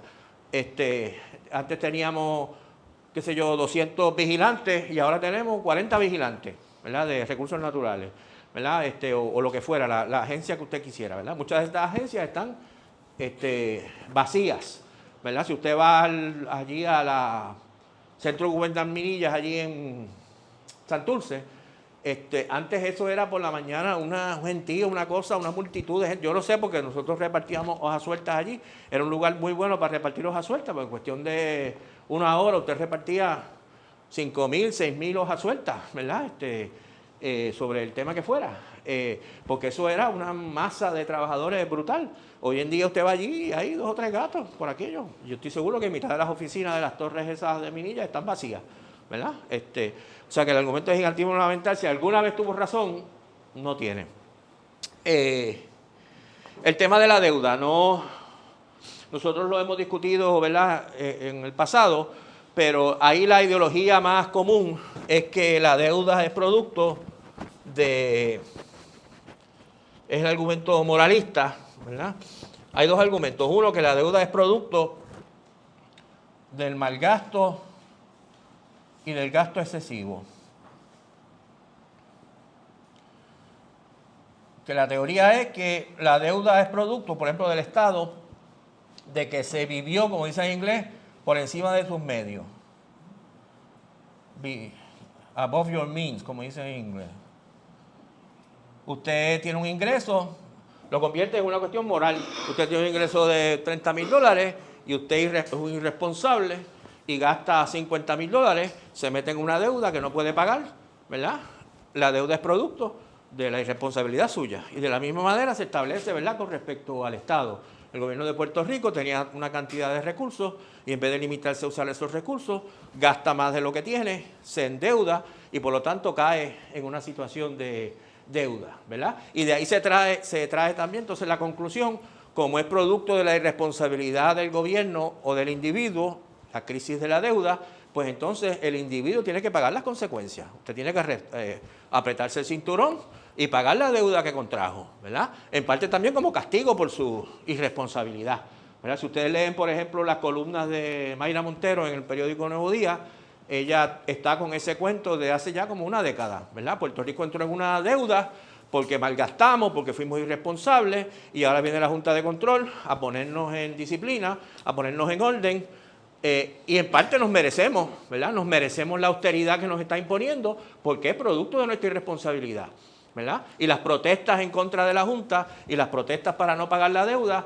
es un ejemplo de la mayor irresponsabilidad todavía, ¿verdad? Porque los que protestan contra el pago de la deuda no solo cometimos, ¿verdad?, el error de gastar más de lo que teníamos, sino que ahora no queremos reconocer, ¿verdad?, el error y no queremos pagar las consecuencias de ese proceso. Hay varias respuestas que se pueden hacer a eso. Primera es que, y claro, esto también viene acompañado también de el discurso moralista, individualista, de que las deudas se pagan. Usted contrajo un poco apelando, ¿verdad?, al funcionamiento, a los compromisos personales. Yo le cojo un dinero prestado a uno de ustedes y yo pues tengo moralmente el deber de pagarle de vuelta, ¿verdad? Cogí una deuda con el compañero aquí y, coño, debo pagarle, ¿verdad?, lo que le debo. No debo decirle después, no te voy a pagar. Ah, no, coño, no jodas. Tú sabes, yo te presté el dinero contando cuánto me vas a pagar, ¿verdad? Así que las deudas se pagan, ¿verdad? Mucha gente dice por ahí, ¿verdad? Puerto Rico contrajo una deuda, tiene que pagar. Si no queríamos pagar, pues no contraemos la deuda, ¿verdad? No podemos ahora pretender que cogimos una deuda y no pagarla, porque eso no se hace así, ¿verdad? Usted no hace eso con un amigo, usted no se hace eso con nadie. Es el argumento que le traen constantemente. Primer argumento, ¿verdad? Muchos argumentos se pueden traer aquí, pero muchas veces usted no entra en deuda porque gastó más de lo que ingresa. Usted entra en deuda porque lo que usted ingresa no le da para vivir, ¿verdad? Que es distinto, ¿verdad? Si usted es capitalista, le paga un salario de miseria, entonces usted está obligado a ir a meterse en deuda para poder sobrevivir. ¿Qué va a hacer usted? ¿Verdad? Así que el problema no es que usted es un irresponsable que está gastando más de lo que gana. El problema es que usted no gana lo suficiente, porque el capitalista no le paga lo suficiente, ¿verdad? ¿Se entiende lo que estoy planteando? Entonces el problema no es que yo me metí en deuda porque soy ¿verdad?, un malgastador empedernido. El problema es que aquí tenemos un sistema que me paga una miseria y que yo tengo que comprar un montón de cosas y por lo tanto la única manera que puedo comprarla es con deuda, ¿verdad? Y lo mismo con los gobiernos, ¿verdad? Lo mismo con los gobiernos. Podemos hablar del malgasto, de la corrupción, etcétera, etcétera, pero el gobierno de Puerto Rico necesita proveer una serie de servicios al país. Tiene que proveer electricidad, tiene que proveer agua, tiene que proveer escuelas, tiene que proveer carreteras, tiene que proveer 40.000 cosas, ¿verdad? Departamento de la Familia, Departamento de Recursos Naturales, Policía, 40.000 cosas tiene que pagar el gobierno de Puerto Rico y para eso necesita un ingreso. Y el problema puede que no sea que el gobierno de Puerto Rico gastó demasiado en eso. El problema es que el gobierno de Puerto Rico no tiene un ingreso suficiente porque no le cobra impuestos a las grandes empresas en Puerto Rico. Entonces el problema no es el malgasto de recursos, ¿verdad?, como siempre se plantea. El problema es el limitado ingreso del gobierno, que podría ser mucho más grande, ¿verdad? La cifra, por ejemplo, que se maneja normalmente en Puerto Rico es que las empresas que operan, multinacionales que operan en Puerto Rico, generan 35.000 millones de dólares en ganancia cada año, 35.000 millones de dólares, que pagan muy pocos impuestos. El presupuesto del gobierno de Puerto Rico es 12.000, creo que hoy en día es como 12.000 millones de dólares. Históricamente era como 10.000 millones de dólares. Es decir, más de 3 veces el presupuesto total del gobierno de Puerto Rico se va de Puerto Rico en ganancias de estas empresas. Con que estas empresas pagaran un poquito más, no que pagaran todo, un poquito más de esas ganancias, el gobierno de Puerto Rico tendría mucho más recursos para proveer los servicios que tiene que proveer y no endeudarse. Claro, si las empresas no pagan, pues tiene que endeudarse hasta el momento en que ya no puede endeudarse más, ¿verdad? Cuando llega la crisis de la deuda. Pero entonces la crisis de la deuda no es producto necesariamente de que la gente malgaste o que el gobierno malgaste, ¿verdad? Porque, repito, en los medios de comunicación, el problema de la deuda es que el gobierno malgastó, ¿verdad? No van más allá de ese punto, ¿verdad? El problema no necesariamente es ese. El problema es una estructura en la cual hay una gran cantidad de ingresos de las empresas, de las grandes empresas capitalistas, que no van ni a los trabajadores ni van a los gobiernos y que tanto los trabajadores como los gobiernos tienen que endeudarse hasta el tope, ¿verdad? Yo como todos los asalariados en Puerto Rico, estoy muy endeudado, ¿verdad? No voy a entrar en mi caso personal, pero yo tengo un salario bastante alto como profesor universitario, pues estoy endeudado hasta aquí, ¿verdad? Y no es que yo tenga una vida, los que me conocen a mí saben que yo no tengo una vida de lujo, ni de viajes, ni de carros lujosos, ni nada por el estilo, pero para usted vivir mínimamente, ¿verdad? El salario no da, ¿verdad? Si usted tiene hijos y usted tiene dependientes, etcétera, se complica la cosa. Y el otro argumento, ¿verdad?, que habría que plantear aquí es el hecho de que no todas las deudas se pagan. Este argumento moralista. El sistema capitalista funciona constantemente. Hay una cosa que se llama la ley de quiebra y el tribunal de quiebra. Y constantemente, diariamente, van a ese lugar empresas capitalistas a decir, tengo una serie de obligaciones y de deudas y no las puedo pagar. Y el juez dice, bueno, pues vamos a reorganizar esta empresa y todas estas deudas no se pagan, ¿verdad? General Motors y casi todas las líneas aéreas, United, American, etcétera, han ido 20 veces a la ley al tribunal de quiebra, a decir, American, no puedo pagar mis deudas. Ah, pues bien, venga para acá, vamos a ver. Pues esta la eliminamos, esta paga 10%, esta es aquella. Y no se pagan. Gente que le prestó a American y no le pagaron. Porque hicieron una apuesta de que iban a generar un buen negocio y fallaron. Así funciona el capitalismo, ¿verdad? Y de igual manera, los gobiernos tienen perfecto derecho a decir, esta deuda que está aquí no la podemos pagar. Hay, por ejemplo, dos doctrinas que son muy útiles si uno las quiere usar. Una es el cambio de circunstancias. Cuando un deudor ha contraído una deuda y sus circunstancias, ¿veréis?, tiene la expectativa de pagarla, y sus circunstancias cambian radicalmente por razones que no son de su responsabilidad, ese deudor tiene un buen argumento para plantear, no puedo pagar esa deuda, porque mis circunstancias cambiaron, ¿verdad? Puerto Rico vivió el huracán María, que no es responsabilidad suya. Puerto Rico vivió la pandemia, Puerto Rico vivió la sequía del 2015, ¿verdad? Y Puerto Rico tenía perfectamente derecho a decir, mire, nosotros contraímos esa deuda en otras circunstancias. Las circunstancias han cambiado radicalmente. Aquí acabamos de tener un huracán que los daños estimados eran 90,000 millones de dólares, que es más o menos el producto del ingreso bruto de Puerto Rico durante un año, ¿verdad? No podemos pagar la deuda, sorry, lamento, la anulamos. ¿Verdad? Pues usted tiene la voluntad de hacerlo, tiene que tener la voluntad de hacerlo, ¿verdad? De igual manera, la fuerza mayor es un concepto en el derecho sobre que los gobiernos tienen una responsabilidad con su población, ¿verdad? El gobierno tiene que garantizar unas cosas mínimas, seguridad, alimentación, educación, una serie de cosas mínimas, el gobierno tiene que garantizarle, el gobierno no puede decir, no voy a garantizar esto, ¿verdad? Y el gobierno tiene perfecto derecho a plantear, en un momento dado, si pago esa deuda, no puedo cumplir con mis obligaciones, con la población que está bajo mi jurisdicción, así que no la pago, ¿verdad? Y eso va a ir a los tribunales, va a haber debate, va a haber discusión, etcétera, pero los gobiernos tienen que tener la voluntad de hacer eso, ¿verdad? La deuda no es suprema, ¿verdad? La humanidad está por encima de la deuda, el cambio de circunstancias está por encima de la deuda. Hay muchos razonamientos que usted puede plantear, ¿verdad?, en esa dirección. La Constitución de Puerto Rico, por ejemplo, es contradictoria con respecto a eso. No entro ahora porque, ¿verdad?, no me da tiempo. Así que ese puedo abundar ahorita. Vuelvo entonces al último argumento que se me había quedado por aquí. Se me ha quedado tres. Rápidamente, naturaleza humana. Bueno, vamos a coger de la clase política, que es más fácil. Muchas veces ustedes escucharán, 7 minutos, voy bien. Ustedes escucharán muchas veces referencias al problema de Puerto Rico es la clase política, ¿verdad? Que es un argumento también, ¿verdad?, de que la corrupción es un problema, de que la clase política es lo que hace servirse a sí misma, etcétera, los cuales son, de nuevo, verdad. Nadie lo va a cuestionar, ¿verdad? Que los políticos son unos corruptos, la mayoría de ellos, que administran mal el gobierno, que malgastan fondos. No vamos a defender a ninguna de esta gente. Ahora, debemos tener claro que los políticos no son una clase, ¿verdad? Los políticos en todo caso representan una clase, ¿verdad? En el capitalismo hay 3 clases sociales fundamentalmente: la clase capitalista, la clase obrera y trabajadora y los sectores intermedios que podemos llamar la pequeña burguesía, los profesionales independientes, las pequeñas empresas, el nombre que usted quiera, ¿verdad? Esas son clases, ¿verdad? Y los políticos como Rivera Schatz y como Jennifer González y demás representan los intereses de alguna de esas clases, ¿verdad? Pero no son una clase, ¿verdad? Y nuestro problema no es la clase política, nuestro problema es la clase capitalista, ¿verdad? Y un poco echarle la culpa a la clase política, que todos odiamos por lo que ha sido, es una manera también como de escudar a la clase capitalista, que es quien verdaderamente es el problema, ¿verdad? Y debemos tener eso claro.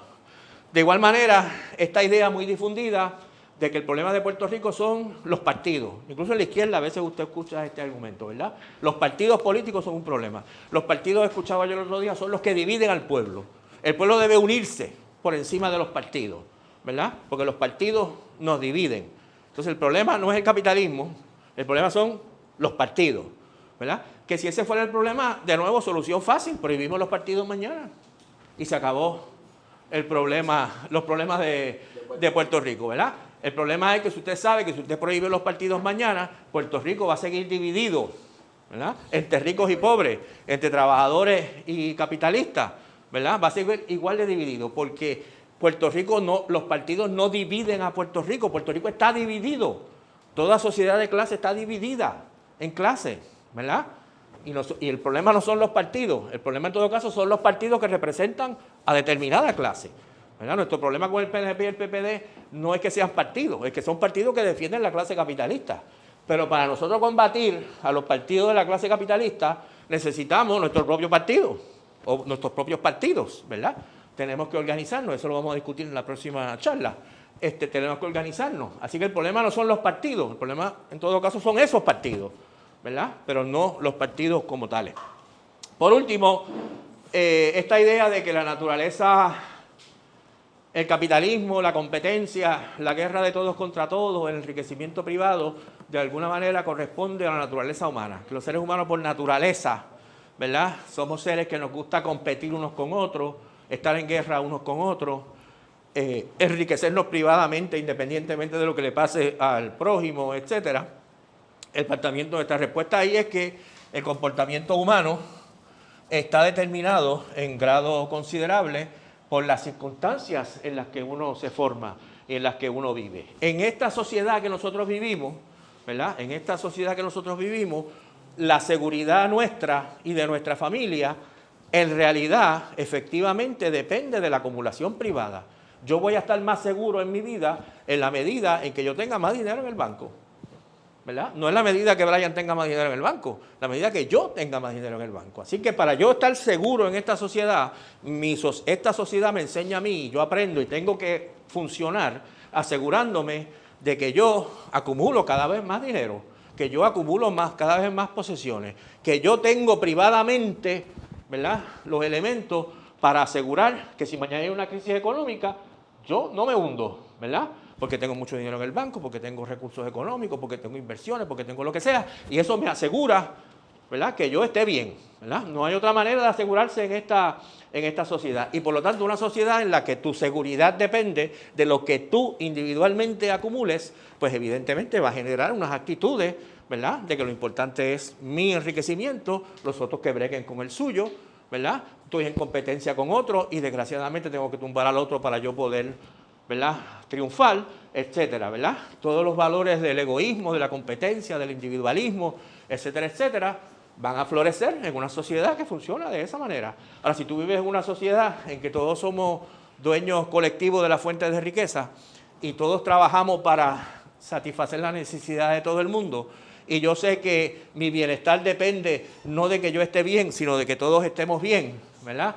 Y que si yo contribuyo voy a recibir lo que yo necesito, pues entonces la actitud que esa sociedad va a generar va a ser distinta, ¿verdad? No va a generar una actitud de competencia y de guerra con el otro y déjame ver cómo yo tengo más dinero que el otro, ¿verdad? O cómo desplazo al otro, sino vamos a ver cómo colaborando podemos lograr que produzcamos la mayor riqueza posible en el menor tiempo posible y la distribuyamos de manera tal que todo el mundo tenga todo seguro, ¿verdad? Si usted sabe que usted tiene segura la salud y tiene segura la educación y tiene seguro el empleo y tiene seguro el retiro y tiene seguro todo, porque usted está contribuyendo y usted tiene todo eso seguro, pues usted no va a generar una mentalidad de competencia con el resto de la humanidad, porque si usted está seguro en esa situación de colaboración y de solidaridad mutua.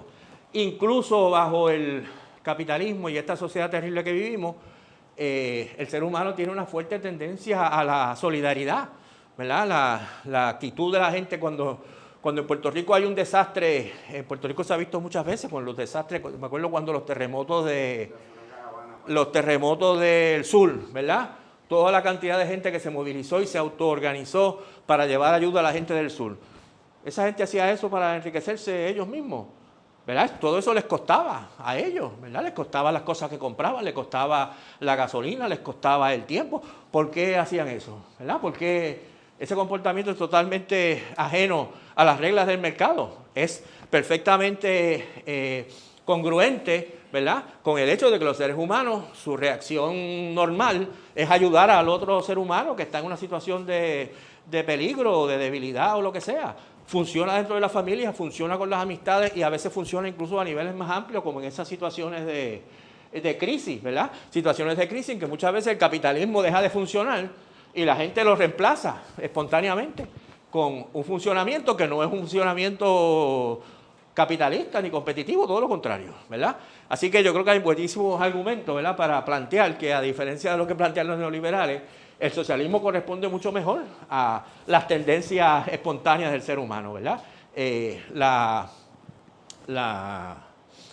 Como yo tengo un niño pequeño, etcétera, y yo creo que cuando uno piensa la falta de... Él a veces, por ejemplo, me pregunta cuando uno va por la carretera y ve gente que está en la calle, ¿verdad?, en situación de calle, pidiendo dinero, etcétera, ¿verdad? Y los niños preguntan, ¿y por qué esa persona está en la calle, ¿verdad? ¿Y por qué no tiene casa? ¿Y por qué? O sea, nadie les ha enseñado nada, nadie les ha enseñado socialismo, pero su preocupación es, ¿verdad?, por qué esta persona, ¿verdad?, y por qué no lo ayudan, ¿verdad? Y lo que uno tiene que aprender, lo que terriblemente nuestra sociedad nos enseña, es la indiferencia. O sea, la reacción espontánea de la gente al ver una persona en la calle en problemas no es, no me importa, ¿verdad? Al niño le llama la atención porque esta persona está jodida y no lo ayudan, ¿verdad? Y hay que enseñarle la indiferencia, ¿verdad? Nosotros hemos aprendido, para poder sobrevivir en esta sociedad, a ver una persona en la calle y seguir, ¿verdad? Seguir de largo, sin preocuparme mucho, porque si me voy a preocupar por cada persona que está destruida por el capitalismo, pues no voy a poder vivir, ¿verdad? Pero la indiferencia es lo que uno tiene que aprender, ¿verdad? Lo que este sistema le enseña. Y ahí llegó el cero, así que me detengo.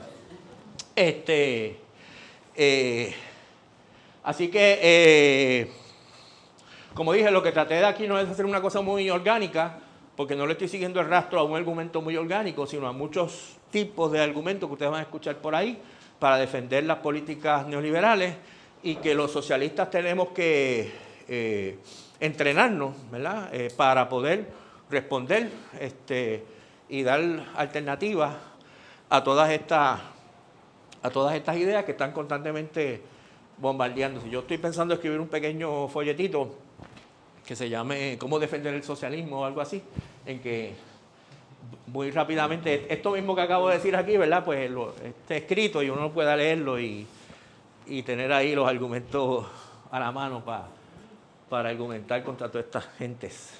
Y quizá algunos aquí que no me cupieron, ¿verdad?, porque no tengo suficiente tiempo. Bueno, preguntas, jóvenes. ¿Me traes un poquito de agua? ¿Alguien que me haga el favor? Ajá, por allá atrás. ¿Qué hacemos con el Estado militar que está bien conectado, me imagino, con el capitalismo, pero esa es una parte del gobierno que sigue creciendo, ¿no? Claro. ¿Cómo es que si los capitalistas quieren un Estado pequeño? Una más de una. ¿Cómo fue? Ah, sí. Ok, la pregunta del Estado militar lo vamos a contestar, pero vamos a coger varias preguntas para poder así atender más preguntas. Gracias. ¿Alguna otra pregunta, joven? Ajá. La deuda, ¿es un concepto capitalista o es capitalizar sobre la deuda a través del pago de intereses, colaterales? Ok. ¿Alguna otra? Sí. ¿Cómo afecta a los trabajadores la cuestión de la regulación de la licencia? Ok, bien. Vamos entonces a... Lo primero, como dice el compañero, el neoliberalismo es una política, como dije, en contra de la clase trabajadora, que se anuncia, que de hecho eso me ayuda a añadir una cosa que se me quedó ahorita, se anuncia como una reducción del empleo y del gasto estatal, reducir el gasto estatal. Mentira, ¿verdad? Realmente es la reducción del gasto social estatal, ¿verdad? Lo que se gasta en ayudas a la gente, en servicios a la gente. A la misma vez que están bajando eso y están bajando los impuestos de la clase capitalista, en muchos lugares están aumentando el gasto militar, ¿verdad? Nosotros tenemos que denunciar eso y la manera más, ¿verdad?, más básica de denunciar eso es el hecho de que se están utilizando recursos materiales, económicos, para crear medios de destrucción, que son literalmente medios de destrucción, en vez de crear cosas que la gente necesita, ¿verdad? La gente necesita hay falta de vivienda, pero estamos gastando miles de millones de dólares en gastos militares, ¿verdad? Y tenemos que exigir, ¿verdad?, que las prioridades tienen que ser opuestas, ¿verdad? Y ciertamente, ¿verdad?, es una de las cosas que tenemos que denunciar y que tenemos que atacar del capitalismo. Y me recuerda también que una de las hipocresías del capitalismo es que hablan constantemente de que el mercado se autorregula, el mercado, el Estado tiene que salirse para que el mercado haga su magia, como decía Reagan, pero eso dura hasta que viene una crisis. Cuando viene una crisis y de pronto grandes bancos o grandes empresas industriales se ven en la posibilidad de ir a la quiebra como resultado de la crisis, entonces no tienen absolutamente ningún problema con que el gobierno intervenga y las rescate, ¿verdad? No sé si ustedes saben, por ejemplo, en la recesión del 2008, grandes empresas industriales como General Motors estaban al borde de la quiebra. Y si usted era un creyente ferviente en la economía de mercado, pues la lógica tenía que ser que se fuera a la quiebra, porque así es que funciona el capitalismo. Hicieron malas inversiones, vino la crisis y ¿verdad? Ni siquiera eso. El gobierno dice, estas empresas son, como ellos utilizan el concepto, too big to fail. Son demasiado grandes para que vayan a la quiebra. Porque si van a la quiebra se van a llevar el resto de la economía con ellas. Así que entonces el gobierno entra y le compra un montón de acciones a General Motors. Y por un tiempo General Motors se convierte en propiedad del gobierno. Porque el gobierno es el accionista mayoritario, ¿verdad? Y mete millones de dólares para rescatar a General Motors. Y cuando General Motors se recupera, pues venden las acciones, ¿verdad? Pero entonces tenemos una serie de empresas que el mismo sistema dice son too big to fail, no entran en las reglas del mercado. Si el mercado las castiga, las vamos a rescatar, ¿verdad? Nuestro planteamiento es que si son too big to fail, quiere decir que son too big para ser privadas. Si nosotros las vamos a tener que rescatar públicamente, si entran en problemas, pues entonces que sean públicas, ¿verdad? Pero no las vamos a rescatar cuando tengan problemas y después privatizarlas de nuevo, ¿verdad? La deuda. El concepto de deuda y el crédito es un mecanismo típico del capitalismo, uno de los mecanismos fundamentales del capitalismo, ¿verdad? En eso no hay ningún misterio, ¿verdad? Un capitalista va a invertir en una fábrica o en lo que sea que vaya a hacer y puede utilizar su capital para hacer esa operación, pero puede que su capital no le dé en un momento dado y pide a otro capitalista, un banco por ejemplo, que le provea parte del capital para poder hacer esa inversión. Y eso quiere decir que cuando haga esta inversión y obtenga la ganancia que espera obtener y recupere lo que invirtió, pues entonces va a tener que pagar de vuelta al banco lo que cogió prestado más un interés, ¿verdad? Así que la parte de la ganancia del capitalista se convierte en interés que le paga al banco, ¿verdad? El ingreso del banco también es ingreso que viene de los trabajadores, porque el capitalista explota a los trabajadores, saca una ganancia, se queda con parte de la ganancia y la otra parte se la devuelve el capitalista en interés. Ahora, en este rejuego pueden pasar muchos problemas, porque el capitalista puede coger dinero prestado, puede invertir y puede que esta inversión le vaya muy mal y no obtenga lo que esperaba obtener, ¿verdad? Y puede que eso ocurra con suficiente frecuencia y en grados suficientemente grandes como para que el capitalista diga, no te puedo pagar, banco. Sorry, no se puede pagar, no vamos a poder pagar. Van a tener que entrar en una renegociación de la deuda, ¿verdad? Igual que el gobierno de Puerto Rico. Pues págame la mitad o págame más adelante, ¿verdad?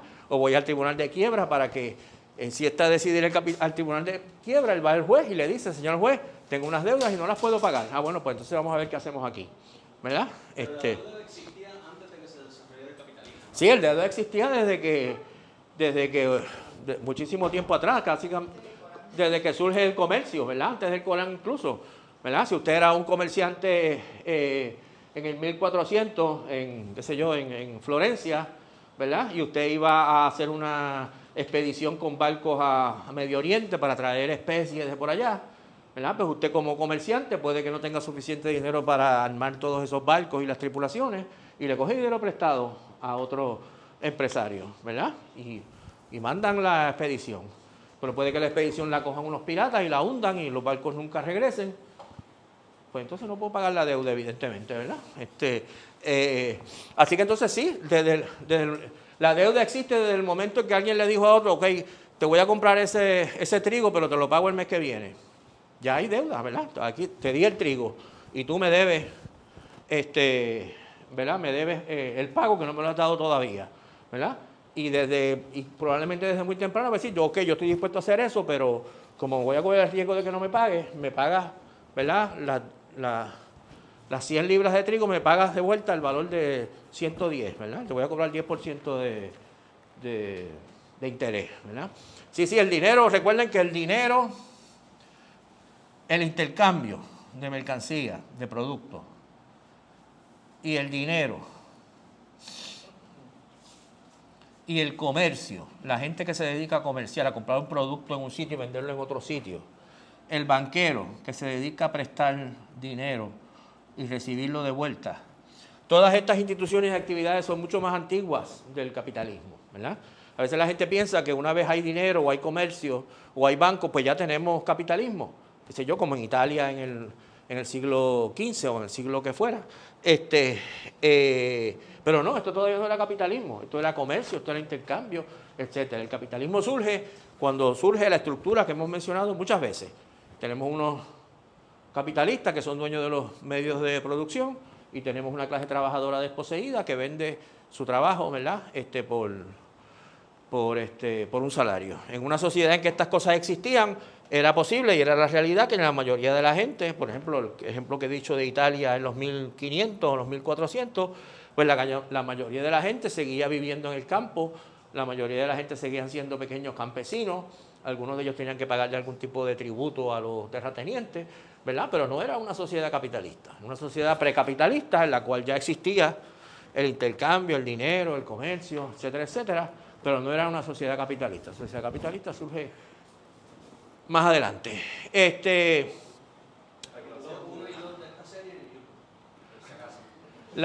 ¿Cómo fue? Capítulo 1 y 2 de esta serie. Ajá, sí. Entonces, la descolegiación es un ataque a la organización colectiva de ciertos oficios, ¿verdad? Por ejemplo, como te dije, los plomeros, ¿verdad? Tienen una estructura, ¿verdad? De licencias y de colegiación, vamos a decir, o los electricistas o los que sean. Eso les permite a ellos garantizar un mínimo de calidad de los servicios que van a proveer. Les permite también, en la realidad, organizarse para poder establecer unos precios más o menos uniformes, ¿verdad? Que le garanticen un nivel de vida más o menos adecuado. Cuando tú descolegias y deslicencias, lo que permites lo que hace es aumentar la competencia.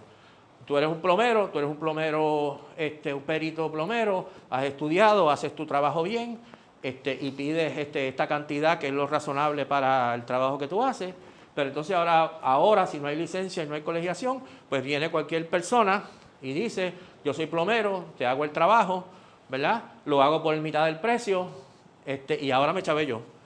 Yo que estudié y trabajé hecho todo lo demás, pues ahora me voy a quedar, voy a tener que, ¿verdad?, cobrar la mitad, porque por ahí hay un montón de gente que no sabe nada de plomería, pero que están haciendo trabajo y lo están haciendo mucho más barato, ¿verdad?